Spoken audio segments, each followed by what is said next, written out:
আমাদের প্রিয় নবী হযরত মুহাম্মদ সাল্লাল্লাহু আলাইহি ওয়াসাল্লাম সর্বকালের সর্বযুগের সেরা আদর্শ।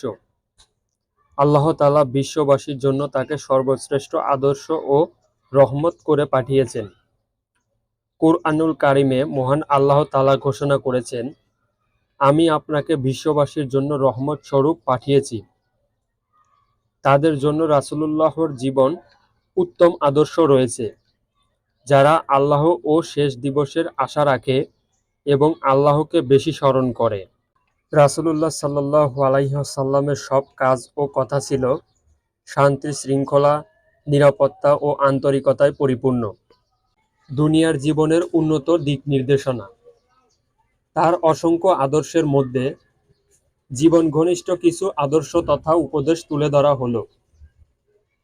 সালাম দেয়া প্রিয় নবী হযরত মুহাম্মদ সাল্লাল্লাহু আলাইহি ওয়াসাল্লামের অন্যতম গুণ ছিল, তিনি সবাইকে আগে আগে সালাম দিতেন। সাধারণ কেউ তাকে সালাম দেওয়ার আগে তিনি তাকে সালাম দিতেন।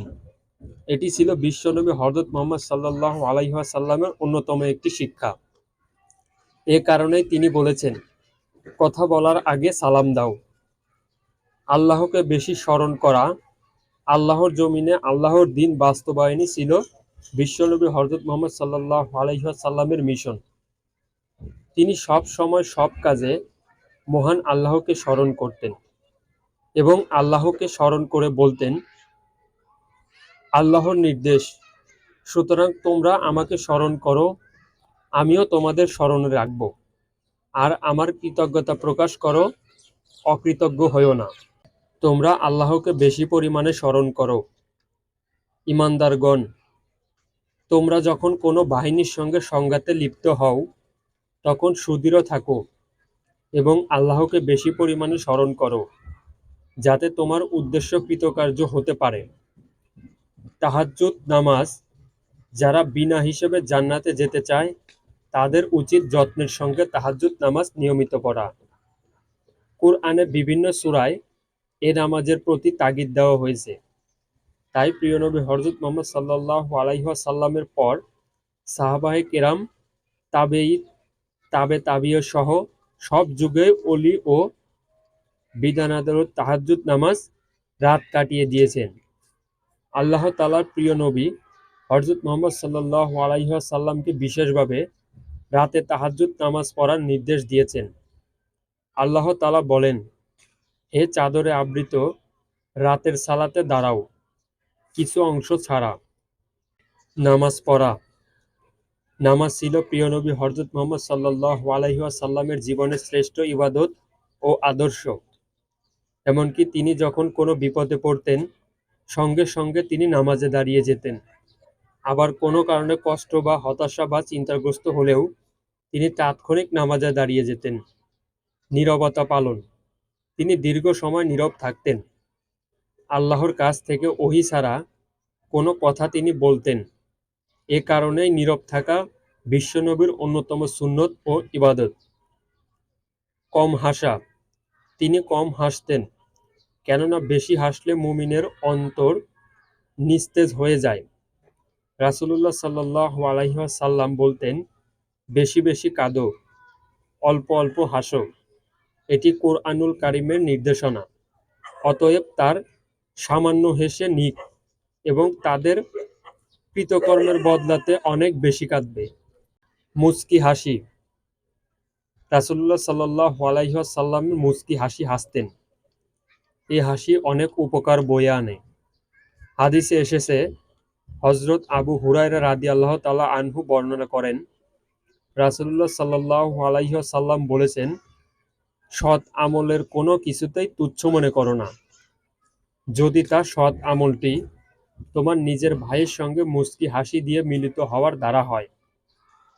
প্রতিশোধ পরায়ণ না। প্রতিশোধ পরায়ণ না হওয়া। কারো প্রতি প্রতিশোধ না নেওয়া ছিল বিশ্বনবী হযরত মুহাম্মদ সাল্লাল্লাহু আলাইহি ওয়াসাল্লামের অন্যতম একটি আদর্শ। হৃদযোগ্য কোনো অপরাধ না থাকলে অপরাধীকে ক্ষমা করে দেয়া, কেউ অপরাধ করে থাকলে ধৈর্য ধারণ করাও শ্রেয়। রাসূলুল্লাহ সাল্লাল্লাহু আলাইহি ওয়াসাল্লাম নিজের জন্য কখনোই প্রতিশোধ গ্রহণ করতেন না। আঘাত না করা। রাসূলুল্লাহ সাল্লাল্লাহু আলাইহি ওয়াসাল্লাম কখনো কাউকে আঘাত করতেন না। শারীরিক আঘাত তো দূরের কথা, তিনি কথা বা আচরণ দিয়েও কাউকে কষ্ট দিতেন না। তবে যুদ্ধের ময়দানে কিংবা হৃদযোগ্য অপরাধের কথা ভিন্ন। শিশুদের স্নেহ করা। রাসূলুল্লাহ সাল্লাল্লাহু আলাইহি ওয়াসাল্লাম কোমলমতি শিশুদের বেশি স্নেহ করতেন এবং ভালোবাসতেন। হাদিসে এসেছে, হযরত আবু হুরায়রা রাদিয়াল্লাহু তাআলা আনহু বলেন, এক ব্যক্তি একটি শিশু নিয়ে বিশ্বনবীর খিদমতে এসে শিশুটিকে চুমু দিতে লাগলেন। রাসূলুল্লাহ সাল্লাল্লাহু আলাইহি ওয়াসাল্লাম এ দৃশ্য দেখে তাকে জিজ্ঞাসা করলেন, শিশুটির প্রতি কি তোমার দয়া জেগে উঠেছে? সে বলল, হ্যাঁ। হে আল্লাহর রাসূল। তারপর রাসূলুল্লাহ সাল্লাল্লাহু আলাইহি ওয়াসাল্লাম বললেন, আল্লাহ তাআলা তোমার প্রতি এর চেয়ে অধিক দয়া করেন, কেননা তিনি দয়ালুদের শ্রেষ্ঠ দয়ালু। পরিবারের সঙ্গে কোমল আচরণ। রাসূলুল্লাহ সাল্লাল্লাহু আলাইহি ওয়াসাল্লাম নিজের পরিবারের সদস্যের সঙ্গে কোমল আচরণ করতেন। পরিবারের সদস্যের সঙ্গে কোমল ও উত্তম আচরণের নির্দেশ দিয়েছেন। খাবার দেওয়া, কেনাকাটা, সাংসারিক কাজে পরিবারের সদস্য সহযোগিতা ও উত্তম জিনিস দেয়াকে উত্তম ইবাদত ও খরচ বলে উল্লেখ করেছেন। সুতরাং হাদিসের দিক নির্দেশনা হলো, প্রথমেই পরিবার পরিজনের চাহিদা মেটানো, যাতে তারা সব সময় অভাবমুক্ত থাকে, যা পরিবারের দায়িত্বশীল ব্যক্তির ওপর ওয়াজিব। মৃত্যুর সময় ওয়ারিসদের সচ্ছল অবস্থায় রেখে যাওয়া, যাতে করে অভিভাবকদের মৃত্যুর পর কারো মুখোমুখি হতে না হয়। রোজা পালন। রাসূলুল্লাহ সাল্লাল্লাহু আলাইহি ওয়াসাল্লাম প্রতি সপ্তাহে 2 দিন, সোমবার ও বৃহস্পতিবার রোজা রাখতেন। মাসে 3 দিন, আইয়ামে ব্রিজ, চন্দ্র মাসের 13-15 তারিখ রোজা রাখতেন। মেসওয়াক করা। রাসূলুল্লাহ সাল্লাল্লাহু আলাইহি ওয়াসাল্লাম ঘুম থেকে উঠে মেসওয়াক করতেন। প্রত্যেক অজুতে মেসওয়াক করতেন। রাসূলুল্লাহ সাল্লাল্লাহু আলাইহি ওয়াসাল্লাম বলেছেন, জিবরাইল আলাইহি ওয়াসাল্লাম বিশ্বনবীকে এত বেশি মেসওয়াক করার তাগিদ দিয়েছেন যে তিনি মেসওয়াক ওয়াজিব হয়ে যাওয়ার আশঙ্কা করতেন। মিথ্যা পরিহার করা। মিথ্যা সব সময় পাপের জননী। মিথ্যা বলা অপরাধ। রাসূলুল্লাহ সাল্লাল্লাহু আলাইহি ওয়াসাল্লাম সব সময় মিথ্যা থেকে বিরত থাকার কথা বলেছেন। তিনি মিথ্যাকে সব সময় বেশি ঘৃণিত বোধ করতেন এবং যেসব ব্যক্তি মিথ্যা কথা অনর্গল বলতেন তাদেরকে মিথ্যা বলতে নিষেধ করতেন, সত্যের পথে চলার তাগিদ দিতেন। সাদগা বা দান করা। রাসূলুল্লাহ সাল্লাল্লাহু আলাইহি ওয়াসাল্লাম বেশি বেশি সাদগা করতেন। ইসলামের জন্য সাদগা করতে হযরত খাদিজা রাদিয়াল্লাহু তাআলা আনহু তার সমুদয় সম্পদ প্রিয় নবী হযরত মুহাম্মদ সাল্লাল্লাহু আলাইহি ওয়াসাল্লামকে দিয়েছিলেন, আর তিনি তা দ্বীনের পথে ব্যয় করেছেন। বেশি বেশি সাদগা বা দান করার নির্দেশ দিয়েছেন। রাসূলুল্লাহ সাল্লাল্লাহু আলাইহি ওয়াসাল্লামের কাছে যখন সাদগা আসতো, তিনি তা সবার মাঝে বিলিয়ে দিতেন। খাবারের দোষ না ধরা। রাসূলুল্লাহ সাল্লাল্লাহু আলাইহি ওয়াসাল্লাম কখনো খাবারের দোষ ধরতেন না। কোনো খাবার খেতে ভালো না লাগলে তিনি তা খাওয়া থেকে বিরত থাকতেন। হাদিসে এসেছে, হযরত আনাস ইবনে মালিক রাদিয়াল্লাহু তাআলা আনহু বলেন, রাসূলুল্লাহ সাল্লাল্লাহু আলাইহি ওয়াসাল্লাম কখনোই কোনো খাবারের দোষ ত্রুটি বর্ণনা করতেন না। খাবার পছন্দ ও রুচি হলে তিনি তা খেতেন, আর পছন্দ ও রুচি না হলে তা খাওয়া থেকে বিরত থাকতেন। তাই আমাদের এ থেকে শিক্ষা নেওয়া উচিত, কখনো খাবারের দোষ ত্রুটি না ধরা, খাবার ভালো হয়েছে বা মন্দ হয়েছে এগুলো বলা থেকে বিরত থাকা। ক্ষমা করা। ক্ষমা মহান আল্লাহ তাআলার অন্যতম গুণ। রাসূলুল্লাহ সাল্লাল্লাহু আলাইহি ওয়াসাল্লাম ক্ষমা করতে ভালোবাসতেন। তিনি অন্যদের ক্ষমা করে দেয়াকে বেশি পছন্দ করতেন। হাদিসে পাকের প্রিয় নবী হযরত মুহাম্মদ সাল্লাল্লাহু আলাইহি ওয়াসাল্লাম ক্ষমার ব্যাপারে এভাবে দোয়া করতেন, এবং তার উম্মতকে দোয়া করতে বলতেন, আল্লাহুম্মা ইন্নাকা আফু অনুল তহুব্বিল আফওয়া ফাফু আননি।